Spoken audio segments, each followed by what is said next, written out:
Well, my friends, what have we here?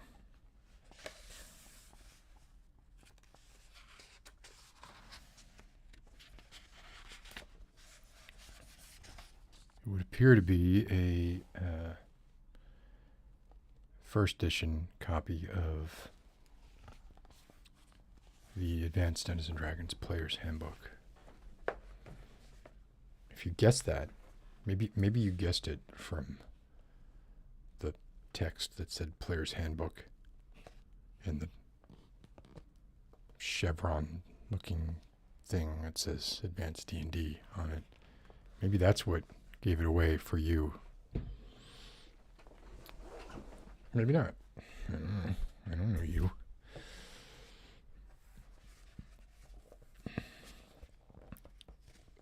But I have all the original Advanced Dungeons and Dragons First Edition books. I don't, unfortunately, have. So there was a version of Deities and Demigods.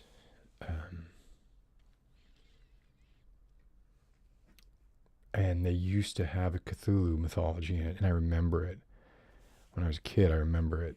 I remember Cthulhu being in Deities and Demigods and thinking he was the coolest demigod. You know, he was way cooler than, maybe he was as cool as like Asmodeus or Loth or any of the sort of big bads that they had. Hi, Scrambled Egg. Hi, Hiver.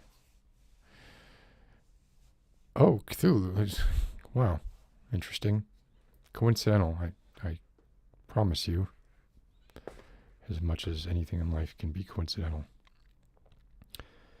But yeah, there was Cthulhu mythology, and then there was Melbonian mythology in Deities and Demigods, the original.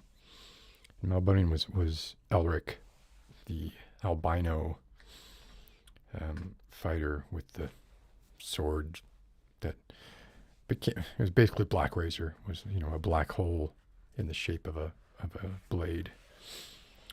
And then they were, they got hit with lawsuits and they were removed in subsequent versions of Deities and Demigods. And that's the ones that I was able to get. I'm sure if you're willing to pay a high premium, you can get the version of Deities and Demigods with the Cthulhu and Melbonian mythology still in it. Ayo, Nurgle. Warp Raven, good to see you. Imogen. I want to say it's familiar, but it's not, so I won't say that it's familiar.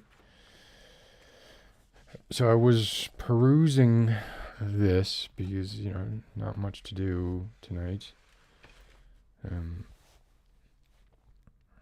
child is not with me tonight. And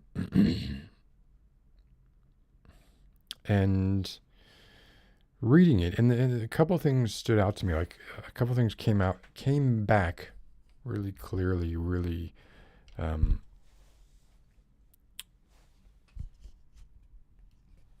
almost I could feel them. Like these were not thoughts that I had. These were feelings,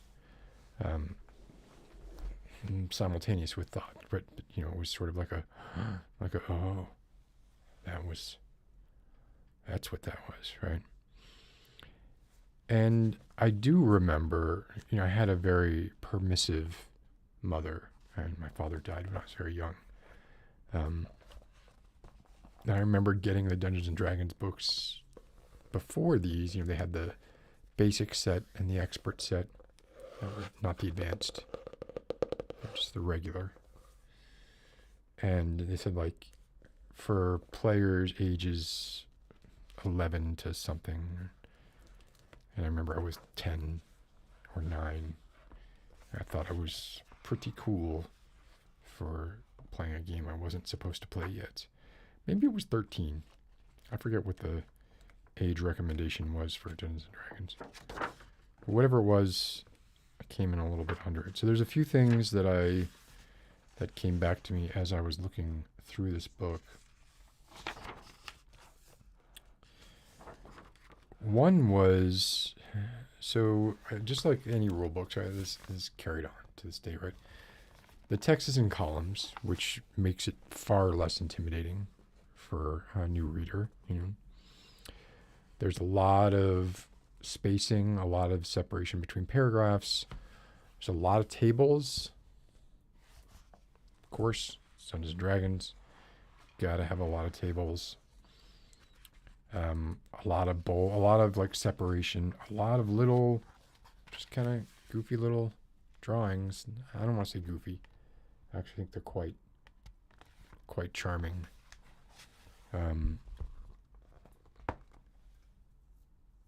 And some of these representations of sorcerers, I just remember thinking were so cool. Is that possible? Like, I remember thinking this drawing was so cool. Let's see if we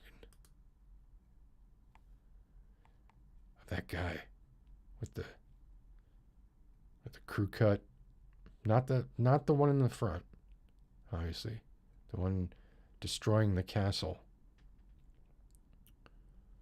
with his flowing robes, his little mini cape. Was this David Trampier? Or this is Donald Sutherland, yeah. Or is Donald Sutherland? Like, I think his name was actually Donald Sutherland. No, David Sutherland, sorry. Conflating him with Donald Sutherland. But they were very, very good at peppering the book with these little, I loved the cross hatching of David Trampier. I don't know if I'm pronouncing the name right, but he did some great cross hatching. In the monster manual, I think he did the Gorgon. I remember wanting to emulate that style of drawing. But what was it like? I mean, yes, the topic was a little bit taboo. And it's quite a storm kicking up outside. And fantasy is, interesting for people of a certain age, certainly, and can be forever. I've been trying to re-listen to some of the books I read when I was younger. So I've been re-listening to some Heinlein, and The Moon is a Harsh Mistress, which I remember, like, Moon is a Harsh Mistress and the Foundation trilogy by Isaac Asimov. I remember when I was young considering those to be, like, when it came to those were serious books. Like, those were not, like, people would kind of lump sci-fi and sort of poke fun at it. And some of it was like that, right? But Moon is a Harsh Mistress was not like that. Rendezvous with Rama was not like that. That's Arthur C. Clarke, of course. Rendezvous with Rama, which I think they're making a movie of Rendezvous with Rama. It'll be interesting to see that, won't it? Won't it be interesting to see what they do to Rendezvous with Rama? I'm going to spoil it for y'all right now. Rendezvous with Rama. The Ramans do everything in threes. That and, ironically enough, L. Ron Hubbard's Fear. L. Ron Hubbard was a science fiction writer before he was a charlatan, I guess.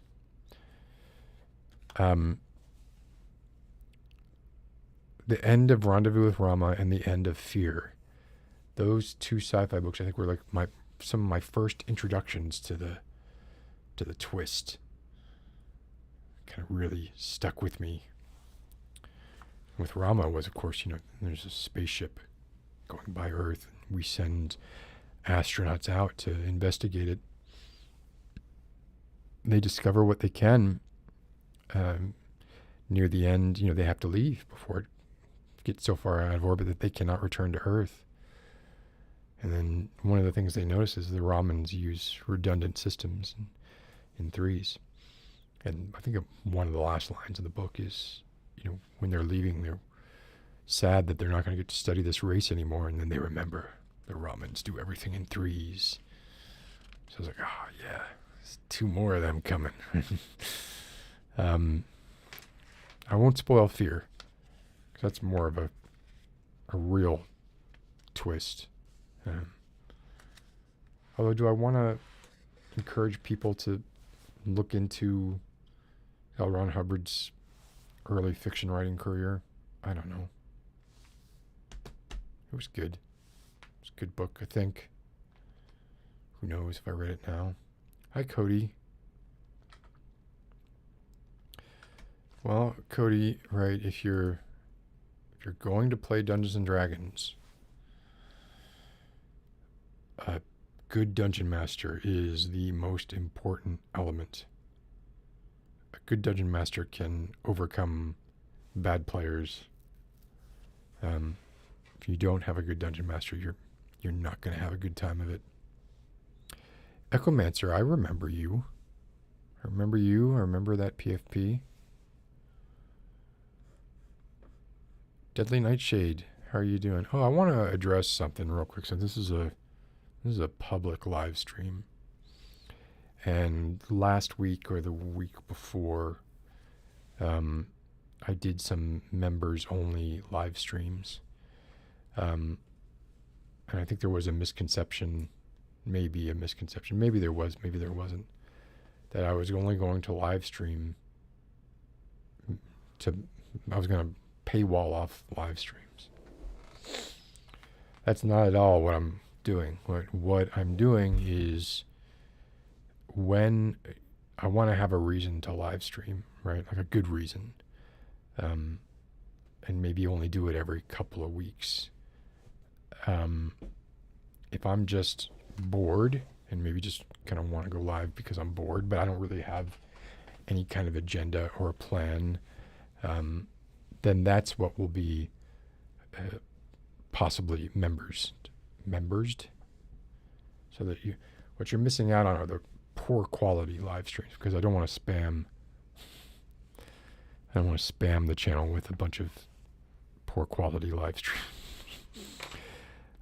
Although I think it does still alert people, even if they aren't members, which is annoying. I didn't know it did that. But if you get an alert and then you go there and then it says you can't see it, I could see that being frustrating. I wouldn't know that because I've never hit the bell on a channel ever in my life. I've subscribed, but I never hit the bell. Anyway, so that's hopefully clearing that up if anybody was confused about that. I'm going to keep live streaming, keep doing gaming playthroughs, all of that stuff, just as regular. But I'm also going to be doing like really stupid off the cuff live streams, and those will be members only. And we'll just see how it goes. If it doesn't work out, I'll stop doing it.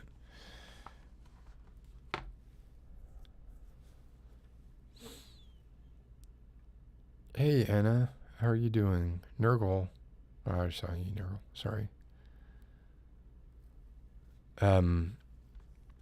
So I was thinking about like what it was that drew a 9-year-old me into Dungeons and Dragons.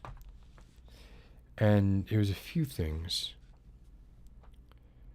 But one of them was a book that came out called Dungeon Master.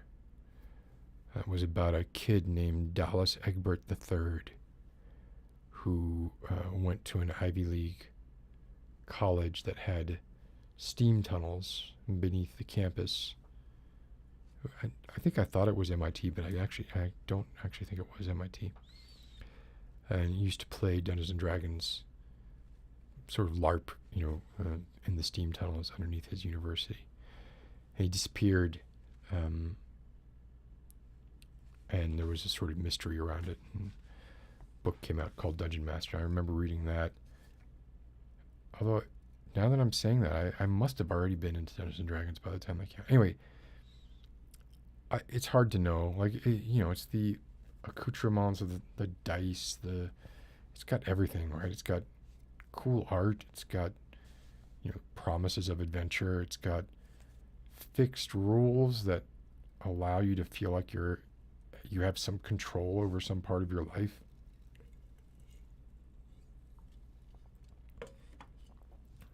I mean, one of the things I remember reading through this book and just being like really into the titles, the names that they would give you as you leveled up, right? I'm not going to be able to get that really in focus there. So, give me a second here. So, yeah, if you're a cleric, you start out as an acolyte, adept, priest. Actually, I can't read that. Curate. Right. I remember feeling, disappointed that druids had what to me were sort of a cop-out in their levels, where it was, Oviate of the first circle, Oviate of the second circle, etc. I don't want that shit. I want take some time to think of a nice title like you did for fighters, veteran, warrior, swordsman, hero, swashbuckler. Like those are aspirational titles. I want those. Magic users. Prestidigitator. Look, I was 9, right? Like I didn't know. That's my first exposure to a word like prestidigitator. Any of these, evoker, conjure, like, enchanter, warlock, sorcerer, necromancer, wizard, mage, archmage. This is an admirable, I think, exposure to language, because then you get interested in, well, what does this actually mean? And when you run into those, both illusionists and magic users start out as prestidigitators. So that's interesting. Are magic user and illusionist spells, first level spells, the same? I don't think so. And I think illusionists get cantrips, don't they? What was I saying? Oh, the thieves' names. Rogue, footpad, cut purse. Oh, I remember being like, I want to be a cut purse. Robber, burglar, filcher, sharper. Master thief. Good Lord. Like, who would not want to play this game? Everybody would want to play this game. If you had a weird, nerdy interest in the assassins, right? A Bravo, a Rudderkin, a Waghalter? What's a fucking Waghalter? Murderer, thug, killer, cutthroat, executioner? Grandfather of assassins? Come on now.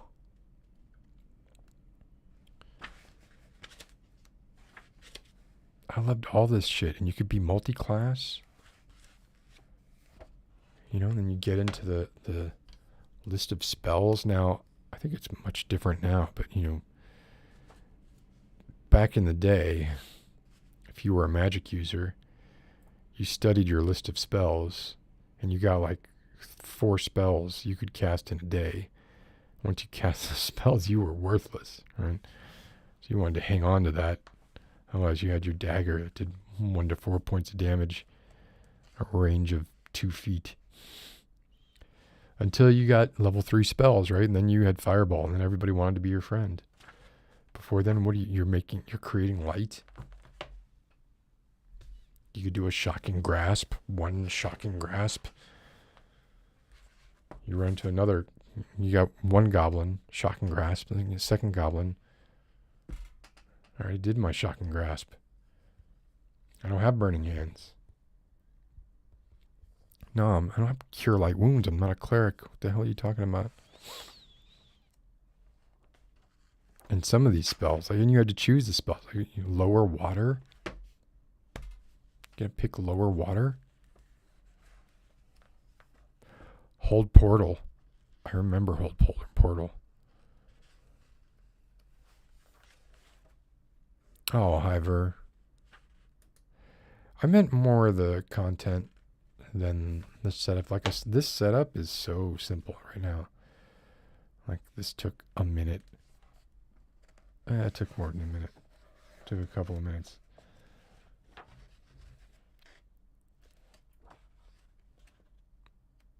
Jesus. Hold portal. This spell magically bars a door, gate, or valve of wood, metal, or stone. The magical closure holds the portal fast. It's like Hodor. It's Hodor in spell form. Just as if it were securely stopped and locked, the range of the spell is 2 feet per level of the experience of the caster. Lasts for 1 round per level. Round is 10 seconds. Right? Note that any extra-dimensional creature, demon, devil, elemental, etc., will shatter such a held portal. A magic user of 4 or more experience levels higher than the spellcaster can open a held portal at will. A knock spell or dispel magic will negate hold portal. Held portals can be broken or battered down. Yeah. Cool. Great spell. Look, I loved this guy. Like, I think this is not him.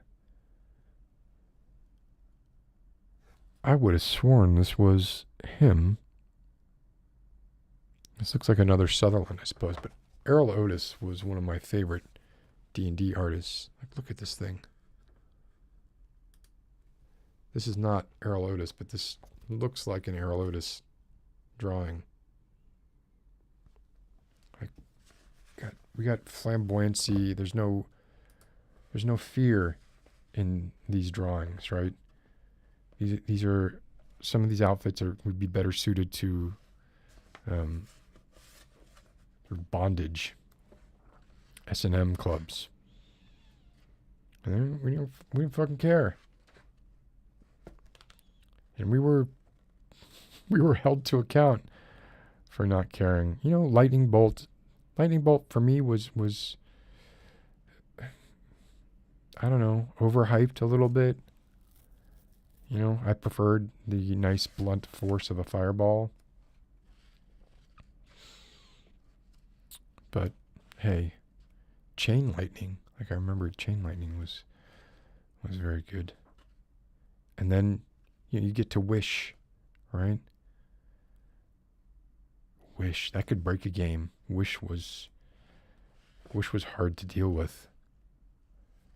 Let's see, what are the wish? It's the last spell listed. Level 9. The wish spell is a more potent version of a limited wish. If it's used to alter reality with respect to hit points sustained by a party, to bring a dead character to life, or to escape from a difficult situation by lifting the spellcaster and his or her party from one place to another, it will not cause the magic user any disability. Other forms of wishes, however, will cause the spellcaster to be weak, -3 on strength, and require 2 to 8 days of bed rest due to the stresses the wish places upon time, space, and his or her body. Regardless of what is wished for, the exact terminology of the wish spell is likely to be carried through. This discretionary power of the referee is necessary in order to maintain game balance. As wishing another character dead would be grossly unfair, for example, your DM might well advance the spellcaster to a future period where the object is no longer alive, i.e. putting the wishing character out of the campaign. Ooh, yeah. Watch what you wish for.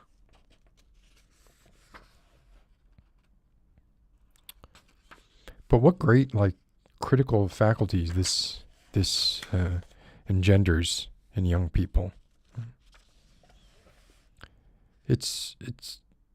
I guess I understand it, but it is sad to me, like the satanic panic that was going on around this stuff at the time. Are you kidding me? You just went out? Oh, hold on a minute. That ain't right.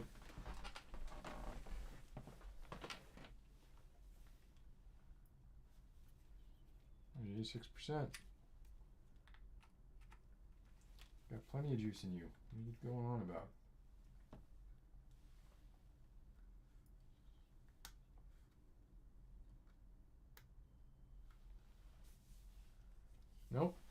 Okay.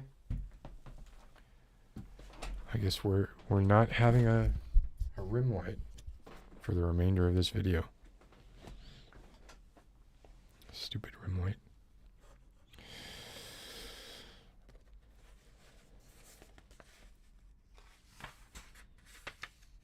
Mordenkainen's sword, like the names, you know, and this very, very, for me, and I'm sure for anyone born after me, right, very quickly melded in with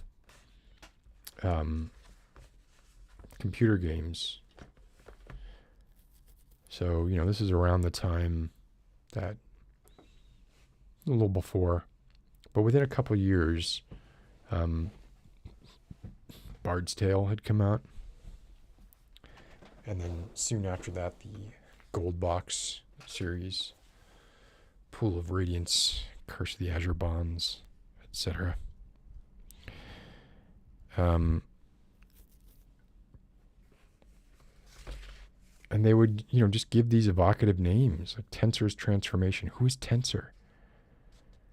Bigby's Grasping Hand. I want to meet Bigby, right? And then they knew what they were doing. It's fantastic.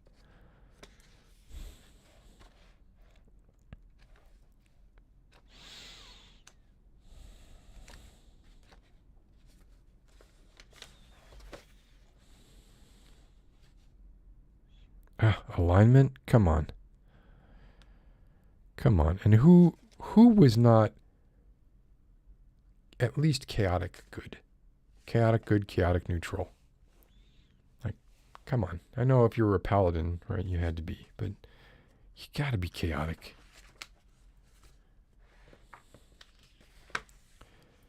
It's fine. Every page of this, I know every page of this book so well. I spent so long studying it at a time in my life when, like, the shit you study, right, just stays with you forever. And here it is, 40 years gone by. 40 years? 1978. More than that. I was not playing D&D in 1978. Was not that precocious.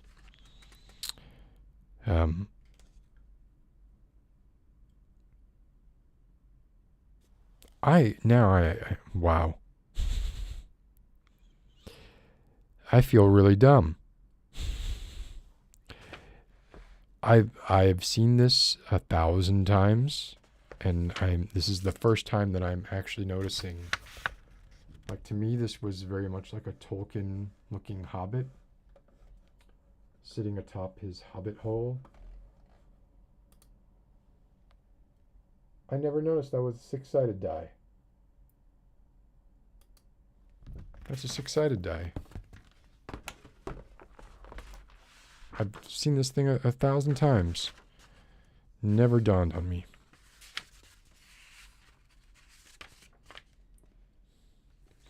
It's interesting, like, you know, so the foreword also talks about, you know, the other books you need, and it gets the names wrong.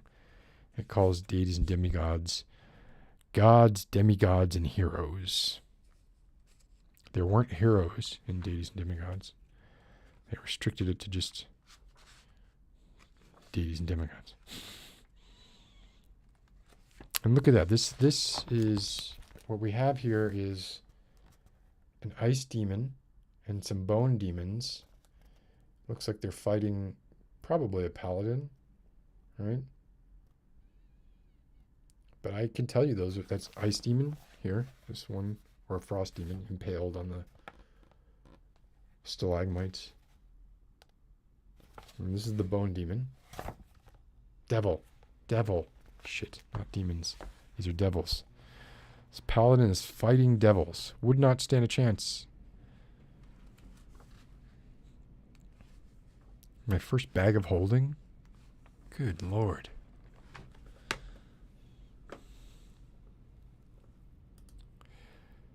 Yeah, I mean, it's an interesting word, but like, as an introduction to language, you could do worse. Like, I got my son into Eminem when he was having speech issues because I wanted him to, like, sort of aspire to that level of elocution. Not those words necessarily, but that level of mastery. I would always take knock. Always take knock.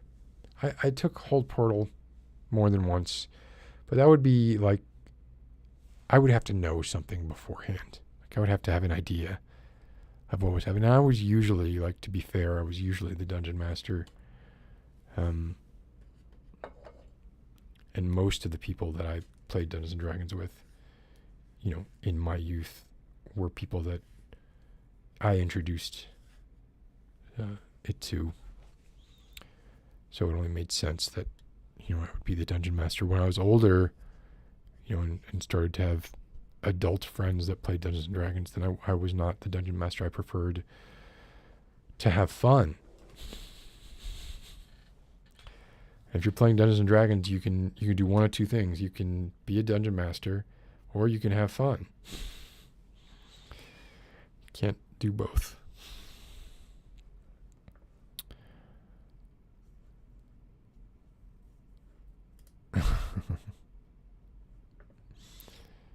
Oh, hi and bye, Daddy. Diddy.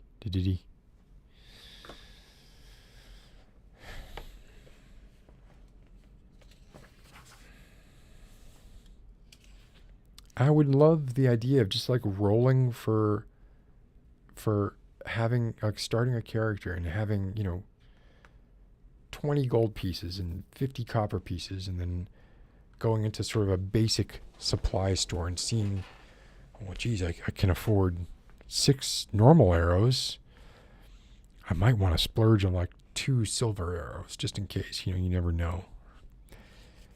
And doing that kind of preparation, more time was definitely spent for me on preparation than playing. Probably, well, maybe not, but certainly, like, a lot of time was spent in the village before going out on the adventure.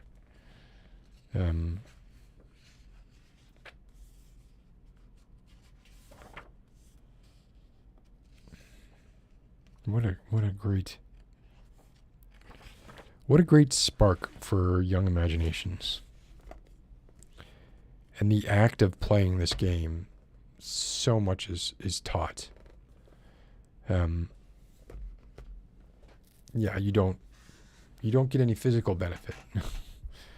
But people for a long time, they thought you didn't get social benefits, but you got social benefits for sure. How to deal with complicated situations, how to deal with difficult people. And of course, goes without saying about the imagination, right?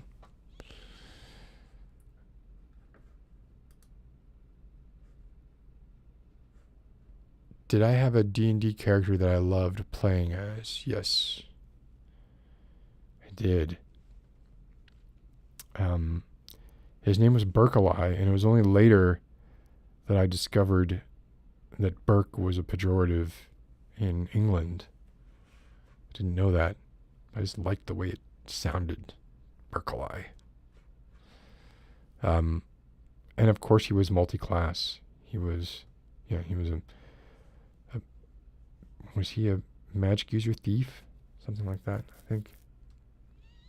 I had characters that I bent the rules on, right? Like, they were way too powerful. They didn't get all those experience points legitimately, But, you wanted to get up to those... you wanted to hit level 18. Look at this. A magic mouth on a corridor. Amazing. Yeah, arithmetic, exactly. You had to. I mean, what other... Yeah, you had to. You could argue sports does something similar, depending on the sport, I suppose. But not in the same way, right? You're not like you're not doing like essentially lookup tables.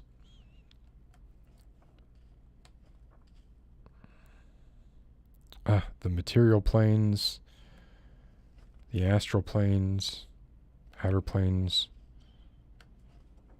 Nice. Just nice stuff. And then you could mail in.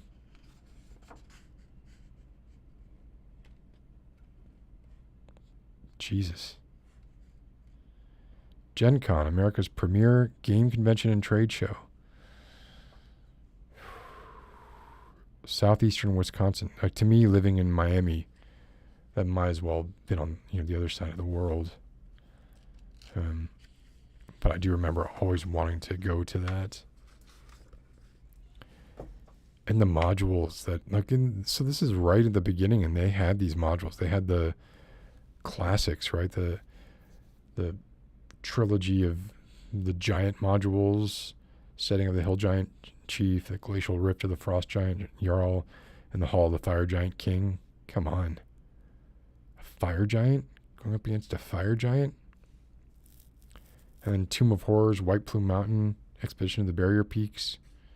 Worked for the guy that wrote White Plume Mountain. Worked with the guy. Eventually. Ghost Tower of Inverness? I mean, come on, just that name. Ghost Tower of Inverness. Like, you have to know what that is, right? And then I remember, right, like the cover for Ghost Tower of Inverness, it was red. And it was like, I think it was a ghost coming out of a castle. But it was so captivating to me. Yeah, not like technically that great of a painting.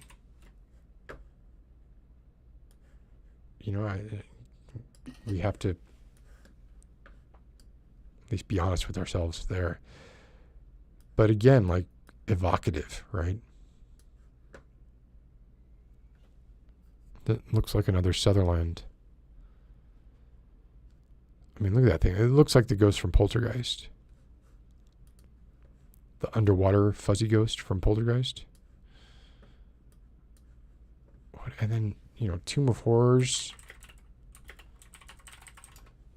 I mean, I have since gotten the... Actually, I should grab it since I'm just going on about Dungeons & Dragons. Let me grab it.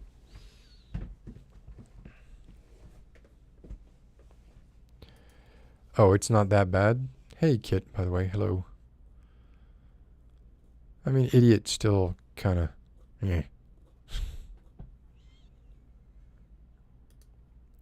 Yes, exactly. Well, the paper booklet was not attached because, there was usually useful information on the inside of the module cover. So you'd want to stand it up behind your Dungeon Master screen, right?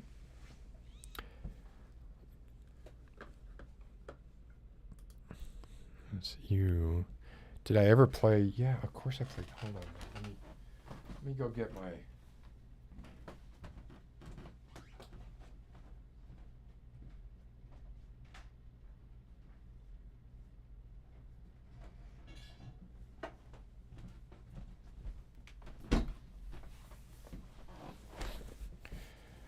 As you begin to look back on things more than you look forward to things, you start to get interested in the releases of, like, here's all the art from all the Dungeons & Dragons work from 1st edition through 3rd edition, etc. But this one was special in that it included the original Tomb of Horrors, which was not that much like the Tomb of Horrors that I remembered.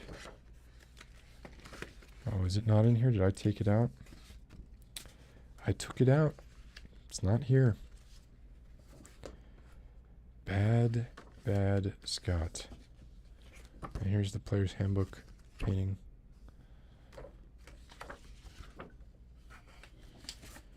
I mean, once the painting style got like this, I wasn't that into it anymore. I preferred this sort of amateurish... Oh, this was what was on the Dungeon Master screen. See, obviously referencing the player's handbook down here. There's just so much going on. I'm not really caring so much about proper perspective. Let's cover a Fiend Folio, which is essentially like a esoteric monster manual. I mean, I loved, the generation of artists that were like Larry Elmore and Jeff Easley, and they could do amazing paintings like this. This is Jeff Easley. Jeff Easley could not do faces. Larry Elmore could paint faces. Jeff Easley generally would put helmets on his people. And when you saw his faces, you were like, oh, that's why you do that.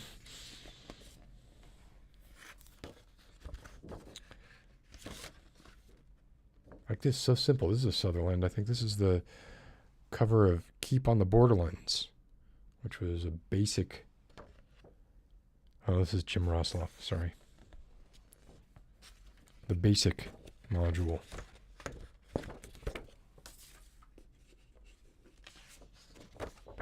Keith Parkinson. Loved Keith Parkinson.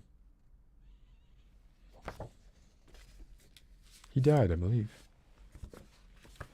This looks like a Jeff Easley. No, it's not.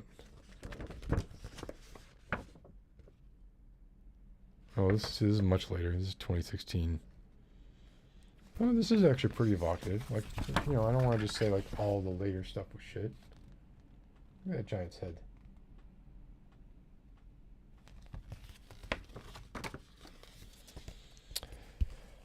Well, so this did come with, the original Tomb of Horrors, which was quite a bit different than the Tomb of Horrors that was eventually released.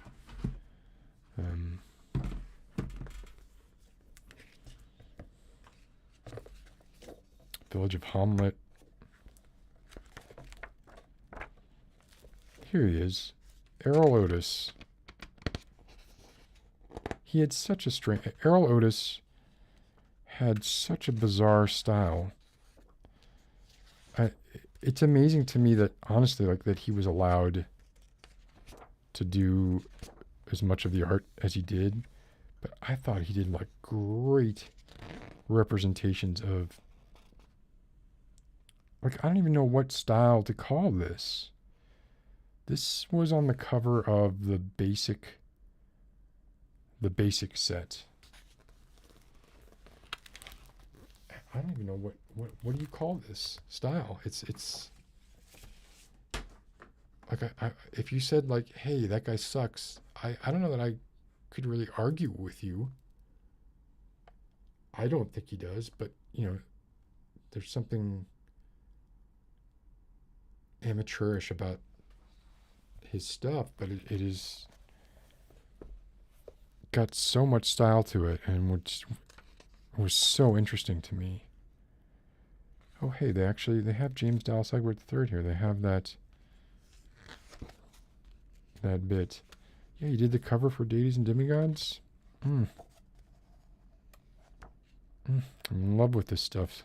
Again, he did this. Okay. You know what? Screw it. Errol Otis was amazing. He did this picture of a dark witch pouring some kind of potion on the body of a bound naked man, while the queen of the demon web pits herself, Loth, sits and watches. Like, come on. Kidding me? Zoom in. Where's my zoom button?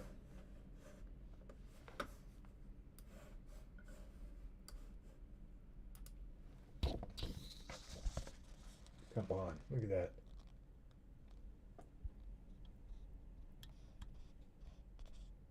Trying to get the glare off of it. The expression on his face. The underlighting on Loth.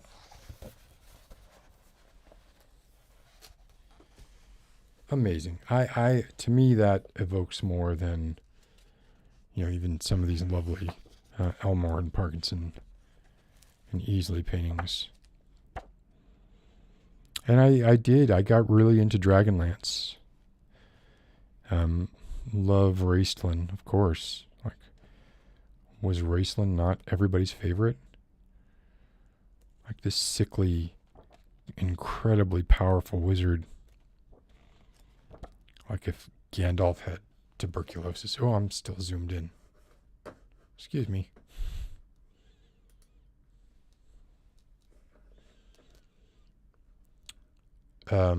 So yes, I did play a bunch of these mega dungeons. That's all there was. That's all. That's what Tomb of Horrors was. Wasn't it like a bet Gary Gygax made with Ernie Gygax, his son, or something like that, about, it's got a demi-lich at the end of it. Even if you survive all those traps. What was his name? I don't remember. It's a great name. Yeah, Castle Greyhawk. So I don't remember a purple box set. I remember red for basic, blue for expert, and black for master. That is what I remember. Hey, Emily. I'm doing okay. How are you doing? See, honestly, like when they repainted, even though I do like Jeff Easley, when they repainted all of these are still first edition, yeah. By 1983, they had already redone all the monster manual, the Dungeon Master's Guide, and the Player's Handbook. And I vastly preferred the earlier ones.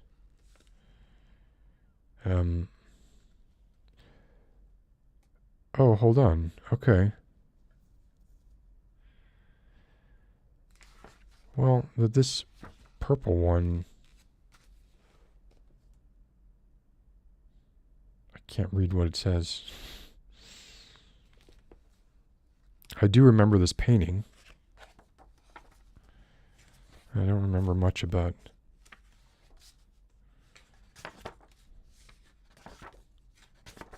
I realize I'm paging through a book right now that I'm not really showing you the pictures, but I will if something interesting comes up that I feel like I have something to say about. I will. So Dragonlance, right? This was, they're one of the first Dungeons and Dragons attempts to do their take on Tolkien. And in better hands, right? This could have been, I guess, a Game of Thrones kind of thing. The writing was fine for me as a kid. I did love a few of the characters, but pretty derivative as a whole.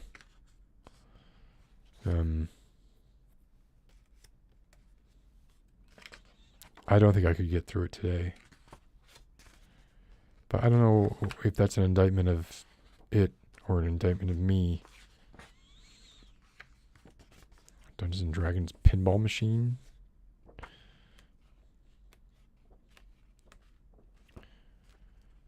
Good God. Yeah, so making maps on graph paper. Imagine trying to map out the ruins of Undermountain on graph paper. Just, take a shot at it. Then Spelljammer with D&D in space. Yeah, after second edition, I sort of stepped away quite a bit. Although I did play, the hell out of Baldur's Gate and Icewind Dale and Planescape.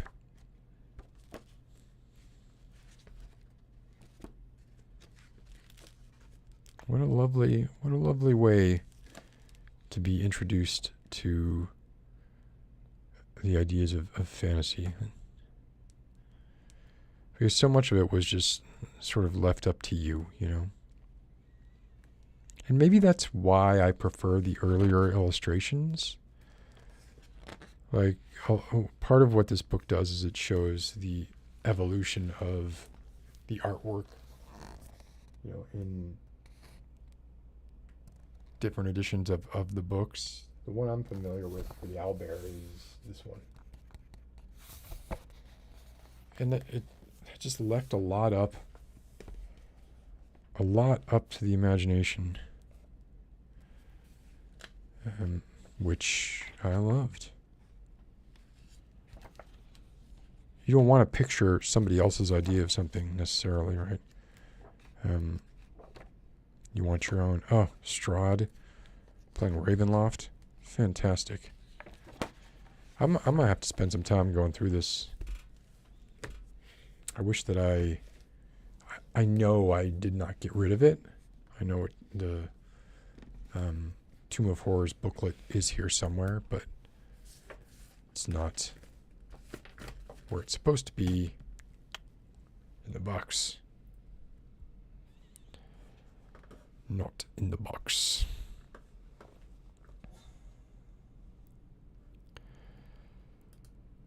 Well, Cameron was his brother. They were twin brothers. So, yeah, they were best buds. But it was Karaman, actually, I think. I remember, yeah, the spelling is weird. So he was very protective of him, even though he turned evil. Ayo, Vicky V. You finished filming a psychological thriller student film. Oh, it'd be great to see that. Josie.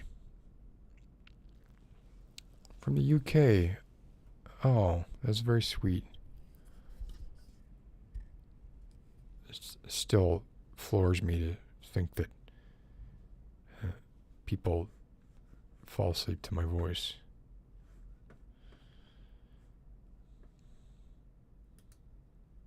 You tried rereading Dragonlance, Rashaveric? I'm interested what your opinion would be. Because I just think, I don't know, hardly like good prose, was it? So yeah, Bob, right? This is it. This is the problem. Like Dungeons and Dragons, the success of any Dungeons and Dragons campaign, largely based on the Dungeon Master and having players who are at least somewhat invested and can, it is about having fun, but there's also, you gotta put some effort into it, and you gotta maybe try and inhabit your character a little bit. There's a little bit of acting. It's called a role-playing game, right? It's not just any kind of tabletop game. It's a role-playing game. Oh, this is Alan. That's right, of course.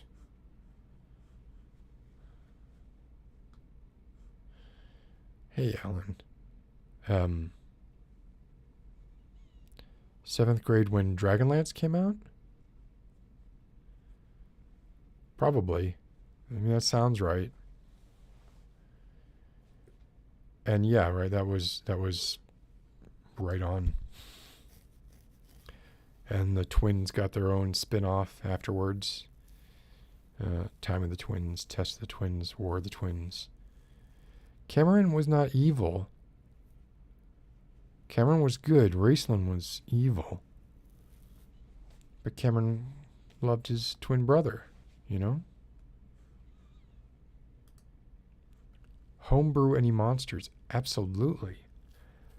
But, I mean, the age I was when I was really into this, yeah, I had folders full of monsters that were essentially just portmanteaus of existing monsters, right, for campaigns that I had created, right, and I just wanted something that was different than, but there's also, to my recollection, there was also something, it was akin to like when you'd see, your favorite guest star on a sitcom or whatever it was, like when you would see certain monsters make an appearance, there was a kind of delight in that. The owlbear was one of them. If you saw an owlbear, oh boy. If you saw a fucking Umber Hulk, right?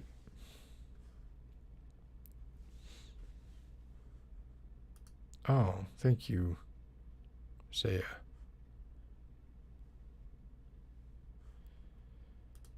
Wait, what did I do?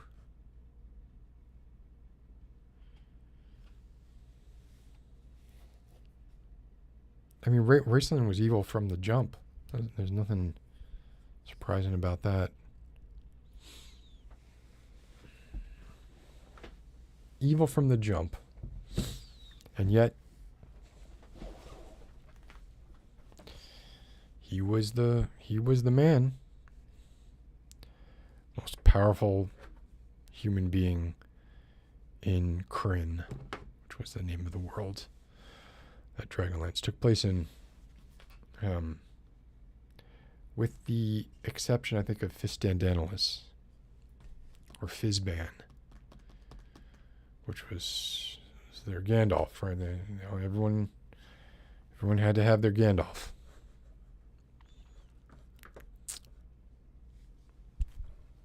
So,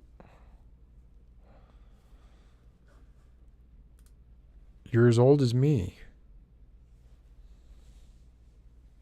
I don't believe you.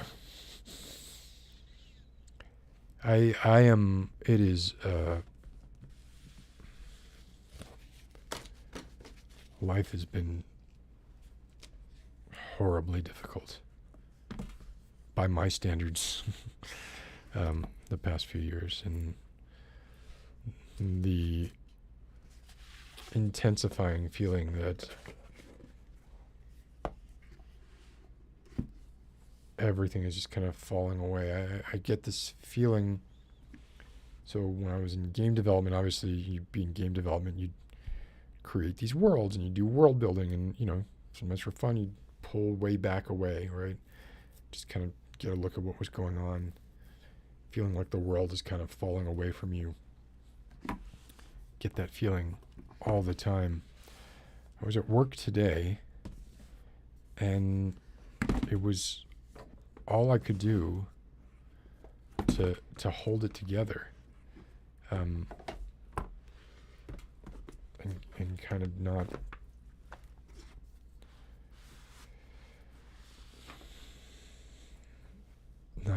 lose my shit in a sort of like just breakdown kind of way, having to leave. It's very difficult. And I don't think it's going to get any easier, and that's me, and that's my brain doing that. It's weird. Like I went through a period in my life where I felt like I was getting to, like, I was, coming up, and I was young. I was too young.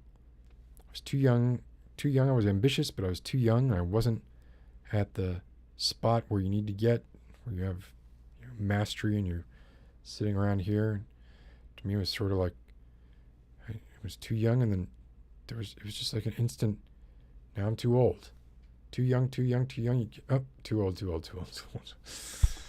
I didn't have that period of coasting for a decade or 2 decades, feeling like, yeah, I'm. These are the golden years for productivity, right? Bizarre. Life is so bizarre. So fast. I'm reading the new. Do you pronounce it Ian or Ian? Ian Reed. Ian Reed. I want to call it Growing Things because of the Paul Tremblay book, but it's not called Growing Things. It's called Growing Apart or something. What is it called? What do we got here? It is called We Spread. And it is so very much I mean, it reminds me so much of Robert Eichmann's The Hospice, which is one of my favorite short stories. Speaking of which, did you want to do things that would make the sun grow cold with horror? Read a little excerpt from the great Thomas Ligotti here in the wake of the recent release of True Detective Season 4, which I disliked. Here, I'm gonna be honest. I really, really disliked it, and the more the more video essays I have seen from people who hate it, the more I'm coming around to it. I don't know if that's the contrarian in me, or just I don't want to be associated with these people who don't like True Detective Season 4. I do think there are a lot of problems with the story, and it does just like pick up threads and drop them, and the pacing is so weird, and there's just like people appearing and then very small lengths of time going by, and then but massive things have happened to these people in the interim of what is less than a day, and it feels like for that person like weeks have gone by. I don't know, it's very strange to me that I'm hoping that Isa, so the showrunner, creator, writer, same person who did Tigers. Let me be sure I get this right.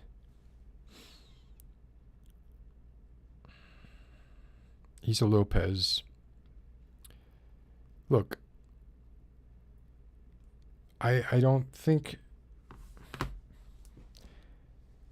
she had the time or necessarily the specific genre honed chops that Nick Pizzolatto did for True Detective Season 1. She didn't have Matthew McConaughey and Woody Harrelson.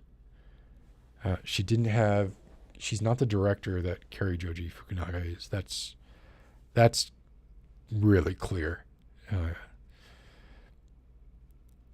But I don't know. Season 2 was horrible. I think Season 4, I think in my personal like ranking of it, it would be obviously Season 1 is number 1.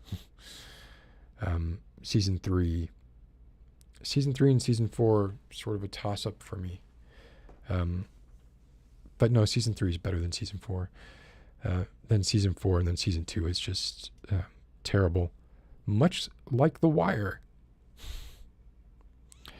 But I do wonder if it is kind of interesting that maybe she takes a different arc than Nick does. So Nick had all this time. It's like the sophomore slump, right? He had all this time and all this energy to devote to doing True Detective Season 1. Then he's expected to recreate the lightning in the bottle for True Detective Season 2, just like, many bands when they were coming up. They had years and years and years to hone material to put on their first album, and their second album, has to come out a year or two after that. The well has gone dry, right? So I wonder if they've greenlit Season 5 with Isa Lopez as the showrunner again. I wonder if it can go the other way for her. Like, I wonder if she can start with something that was kind of mediocre, and now with being more deliberate, not blinding yourself to the feedback of the shortcomings of Season 4, because there are many. Maybe her Season 5 is more like a Season 1 from Nick Pizzolatto. I'm certainly not ready to give up on her. I do think she needs to get like a good DP, and maybe look at her directors, and get Tigers Are Not Afraid. Did she direct all of Season 4? Yeah, she directed all of it. Well, I mean, it was consistent, but consistently not great. You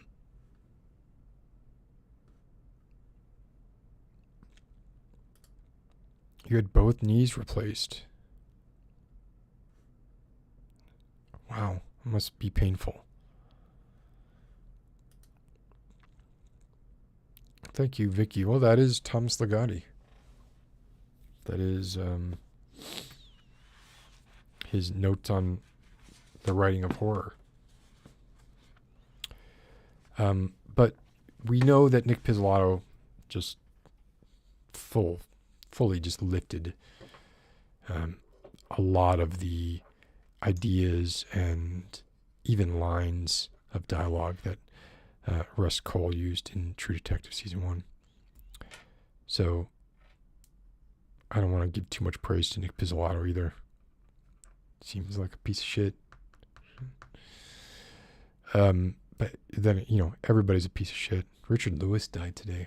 I don't know if he was a piece of shit or not, but he died today. Liked him quite a bit. There were a few things that she said that rubbed me the wrong way. Isa Lopez, this is when she was talking about True Detective. So there is a character in True Detective Season 4 who says the same iconic line that Matthew McConaughey's character and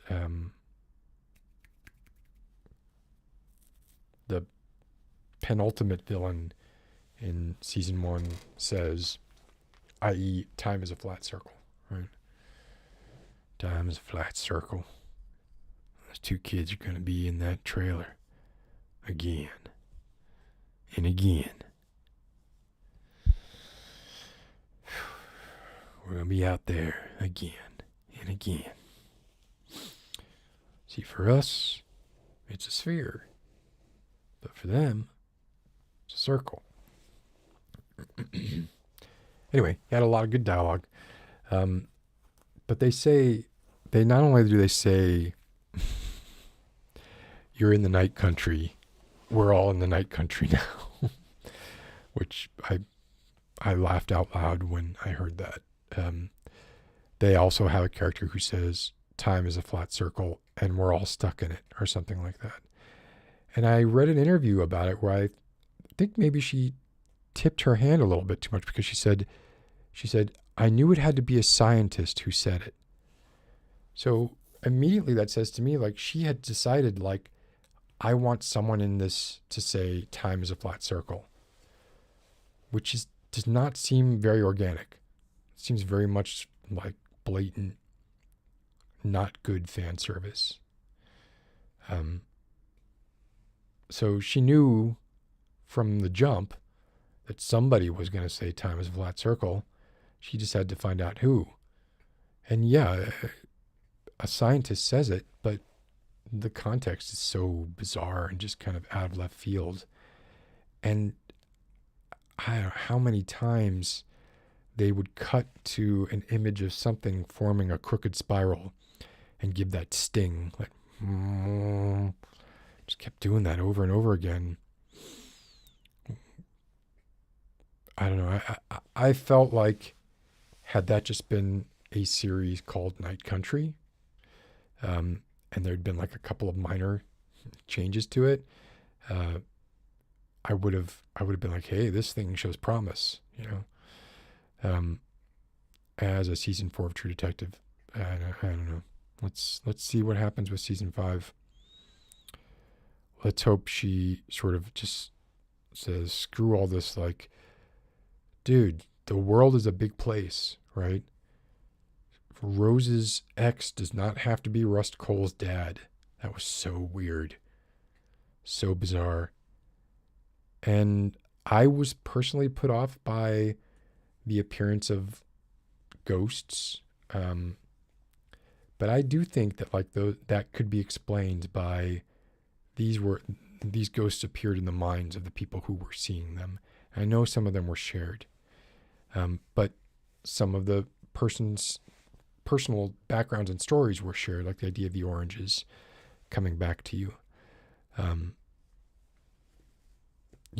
some of the most effective things that happened in season 4 were kind of lifted from season 1. The idea that the two main characters are telling a story about something that happened in their past in the present, and the person they're telling it to, they're telling a version of the story that did not actually happen, and they're showing in flashbacks what actually happened, while the main characters are telling the story of what happened, their altered version, to somebody else in the present.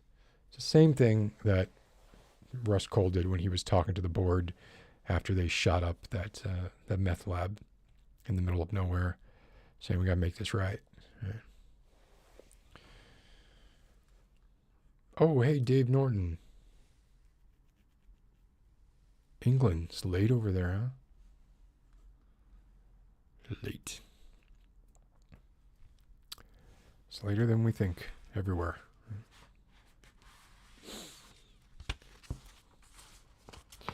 So I thought I would read some of this, I don't know what to call it, ephemera from the Nightmare Network. That is, My Work Is Not Yet Done.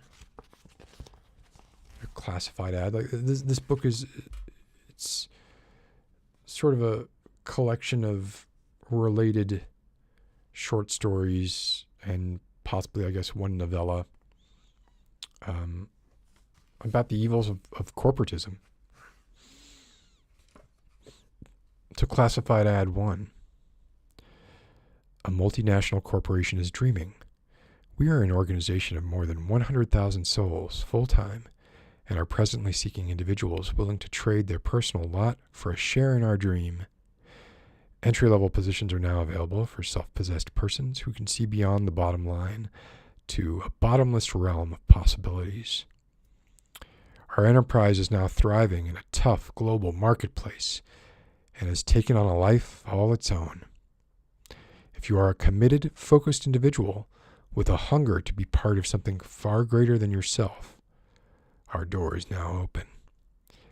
Your life need not be a nightmare of failure and resentment. Join us. Outstanding benefits. Hey, Charlie the Supersaurus.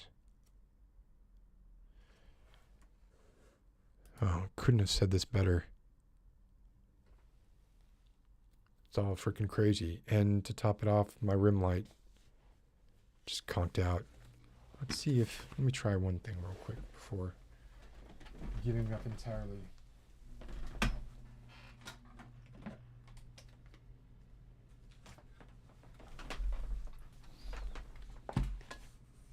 Got this battery bank too. See where it goes to. Oh, it's at half.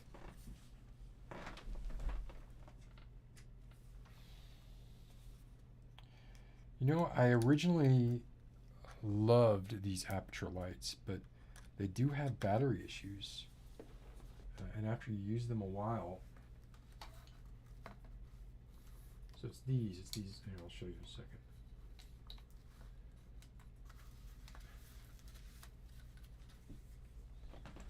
These mini bars, MT Pros. You can see it's hooked up and it's charging.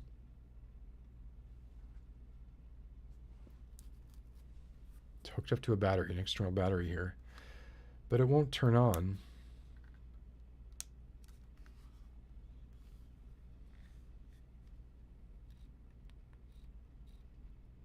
Oh. Well, now it's on. Maybe it's the battery swap. I'm not going to look it in the mouth. We potentially got our rim light back. I'm just going to take back everything negative I just implied about aperture. Put this back on. I have it just on a carbon fiber monopod. I have to use a clamp. The magnets are not quite strong enough. I guess that's another meant to have. Why is it not holding now when it was holding before?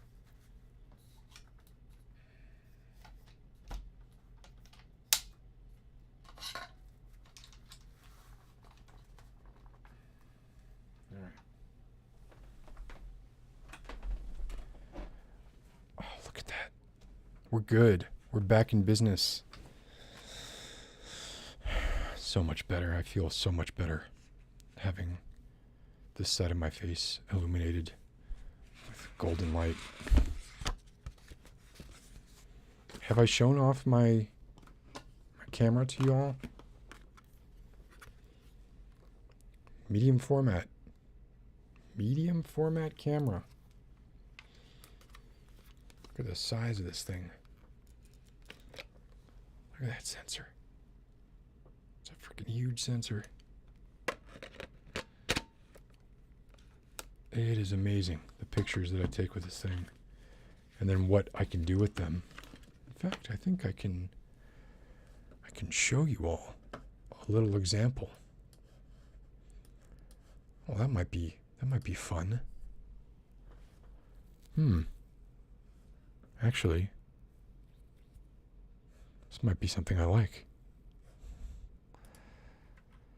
Let me load up Lightroom. Let's see if this works. This is dangerous, right? Like, I have not pre-tried this or pre-screened this in any way. So maybe this is a problem. I end up showing something I don't mean or want to show. And then I just have to take this down immediately. So start your screen recordings now if you want to potentially see something that you shouldn't. Although I'm going to try and be careful about it here. So it's a Fujifilm GFX 102. So medium format camera. It does great video. I actually think the video is as good or better than the other cameras that I use. But the photographs it takes are just amazing. And I was out just sort of putting it through some of its paces.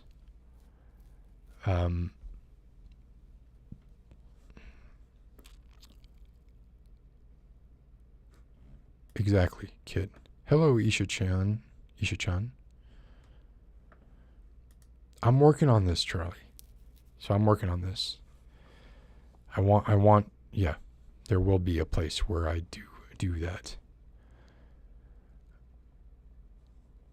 Well, but I don't have a place that I do it yet.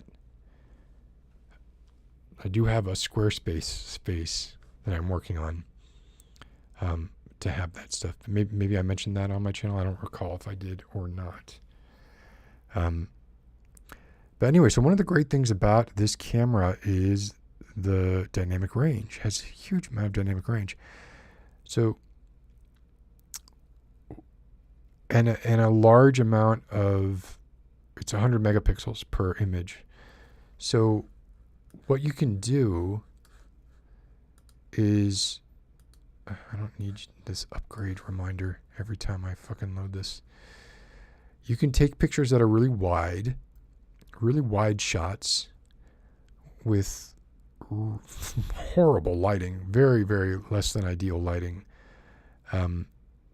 And you don't really have to worry about it. You can bring them into Lightroom and pull back shadows that you just wouldn't, I would not imagine you'd be able to recover. I have not worked with medium format cameras before. Why is my Lightroom showing stuff I don't want it to show? See if I can find it here. I just wanted to show Fuji stuff before I share with you all. And it wouldn't be anything, untoward, but it would be pictures that are just bad. And maybe the pictures I think are good, you still think are bad. That's certainly a possibility. So when I first got the camera, I went down to the National Mall here on the Potomac, I think it is, on a river. And it's just, whatever. It's just like almost any sort of national mall, very much like Baltimore's national mall. And I was just taking some pictures to kind of put this thing through its paces. And I took a couple. No, I'm not asking you to go into Photoshop. No, this is gonna be a nightmare here. Took a couple that I was like, well, that's, lost. That's gone. Maybe somebody knows this. I'll bet you this is the same. I bet you, okay, this is it. Yeah. Here's an example, okay, of a picture I took with the Fujifilm camera that you just saw. Let me see, what is this going to look like here? All right, take it. We're about to take a chance. Here we go. All right.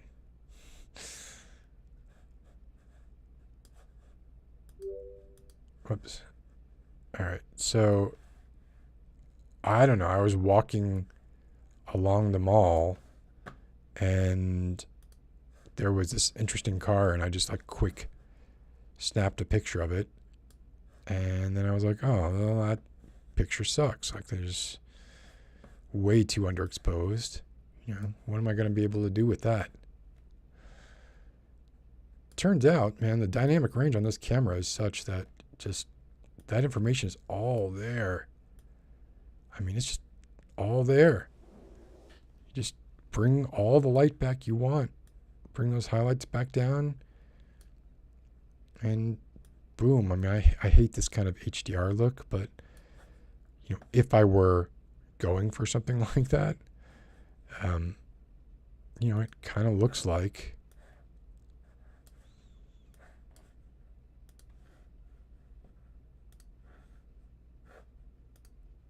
I can't tell if this is centering right or not. You could just save anything here. And the amount of detail is pretty astounding. I was quite pleasantly surprised by this. Just do whatever the heck you want with it. Right?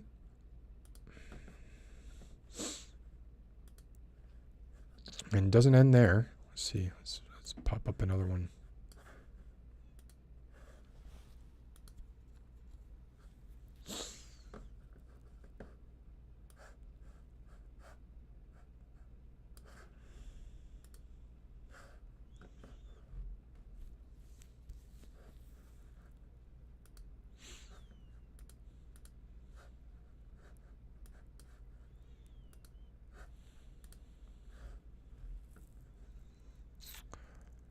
There were pictures I took, just sort of off into the water. And again, was really dark. And this is probably like, everybody knows this. Anybody who's worked with a good camera knows that you can do this. But the amount that I could do this here was just incredible to me.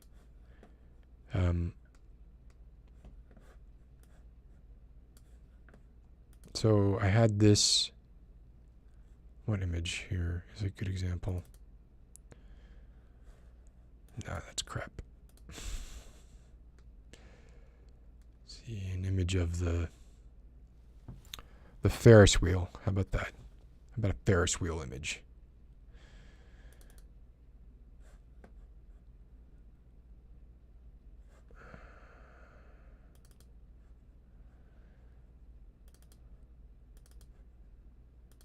Okay, so I took an image of the water and the Ferris wheel as the sun was setting. Let's take a look at it here. Again, fingers crossed. Here we go. Right? I mean, that picture to me is pretty okay. Just as is. I don't know that I would have to do that much to it. I don't want to update. Shut up. Are you really? You're not going to let me close? Okay. But like all of this dark area here, like all that information is still there. It's fucking there. All those highlights, bring those down. Can make it look like one of those cheesy HDR photos, which I wouldn't do, right? But I mean, amazing to me. That's a bright sunrise now. Before, after. And it's not like bad. I mean, there's some noise here, right? Like do a little noise cleanup. It's definitely a price to be paid when you're pulling shadows that are essentially black in camera.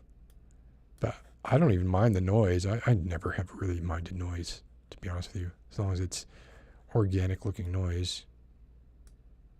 Christ, look at that, man. Anyway, I find that pretty incredible. I'm amazed by it.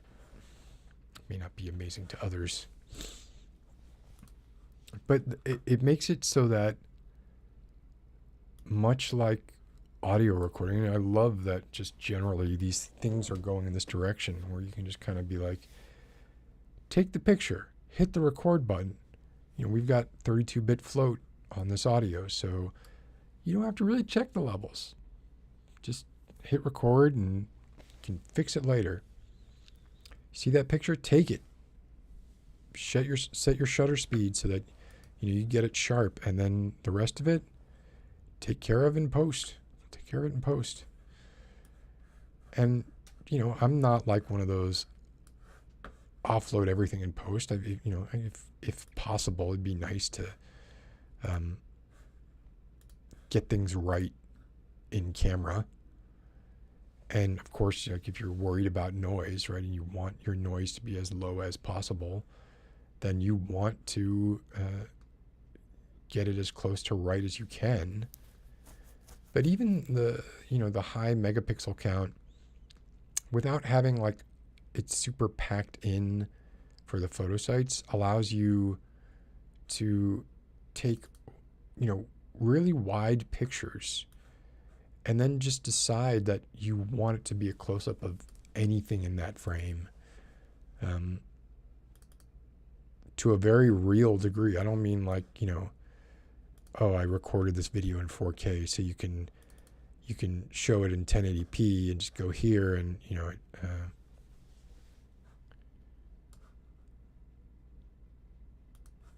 yeah, look at this. This was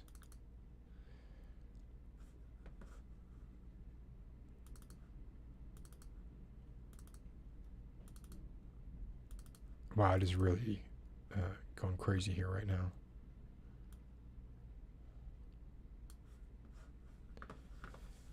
Well, I'm not going to show this one. This is my son, so I'm probably not going to show this one. In fact, I am not. But I do love the camera. So, thank you. And whatever, man. I like this. I like this cheesy picture of this car. I like this. And I would not have been able to get it looking a way that I was in any way at all happy with if it were not for the dynamic range of this camera, because in camera this just looked black except for the taillights. You saw it, right? All right, get back to this opening scene. Dawn in the rainforest. Sunlight begins flickering through the green luxuriance and appears here and there as radiant pools upon the soft, dark earth. A tribe of hunter-gatherers lies sleeping near a shallow stream. Camera pans from one inanely tranquil face to another. Thus far, no noises of any kind occur on the soundtrack. No rustling in the underbrush, no burbling of the shallow stream, no screeching from the rainforest animal life. While surveying the sleeping tribe, The camera moves in for a close-up of one hunter, whose face is anything but inanely tranquil. It's not even the face of one who lives in the rainforest. Although the man is practically naked, and a sharpened stick is lying within reach of his sleeping form, his skin is pale, his hair neatly styled. Now his features are becoming contorted, as if he's experiencing a nightmare. He seems to be talking in his sleep, but thus far there are no noises of any kind on the soundtrack. Finally, the silence is broken by the spasmic drone of an alarm clock. The eyes of the hunter suddenly open and stare in panic. His pale skin is running with sweat. The alarm clock continues to sound. Orientation video. A pretty dark-haired actress in a business suit is standing amid a maze of desks, talking to the camera and expertly gesturing. The occupants of the desks are seemingly oblivious to her presence. At the end of the video, the actress smartly crosses her arms over her chest, fixes a stern expression on her face, and utters the corporate motto, which introduced the video as a title: "Think again." As she continues to stare into the camera, the scene around her begins to change. Shadows drift about the maze of desks, and the faces of all the employees become rotten and corroded, as if they're being afflicted with leprosy in fast motion. One by one, they rise from behind their desks and succumb to the strange, fidgety conniptions of a danse macabre. Under the stress of these fitful, brittle movements, their limbs break off and fall to the floor, where the shadows move in to devour them. Noses and ears quickly wither, lips peel back to reveal broken teeth, eyeballs shrivel in their sockets. The pretty dark-haired actress continues to stare into camera with a stern expression. Memo from the CEO. As the forces operating in today's marketplace become more shadowy and incomprehensible, we must recommit ourselves every second of every day to a ceaseless striving for that elusive dream which we all share, and which none of us can remember if it ever existed in the first place. And if anyone thinks that, as all the world races towards the same elusive dream, our competition isn't fully prepared to gnaw off its own genitals to get to the promised land before us and keep it for themselves, think again.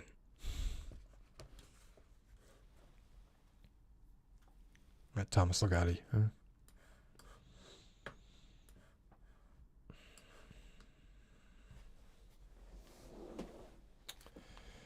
huh? Maybe. I mean, it gave me an excuse, right? Any excuse I can to write off things I buy for a hobby. Why wouldn't I take that? Dave, I've thought about, and I have done in the past, I've done videography for weddings and events, and I actually shot B-cam for a public television special. And I've done, for friends, right? Stuff.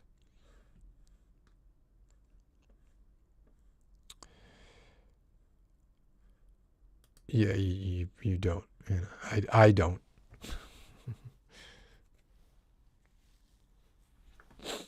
That's awesome to hear, Charlie. Thank you. I mean, I feel it, right? Like, I enjoy it. And that's really what matters to me, is that I'm enjoying the process. So, there are fewer and fewer things as time goes on that bring me joy. And this is something I was not prepared for. I was not prepared for my brain to become less interested in the world, which is also less interested in it, right? As time went on. Look at Cormac McCarthy, Emil Ciorian, people who worked, into their 90s being productive. Noam Chomsky, for Christ's sake. And they didn't ever seem to lose their spark, like I'm not talking about like their actual faculties. I'm talking about like their desire their desire to do this. You need to feel like something is ahead of you to do that. And the more you feel like everything's behind you, I feel like the less motivated you are to create. And instead you just start to reminisce all the time. So I need to try and create more than I reminisce. We probably all do. Anyway, thanks for hanging out.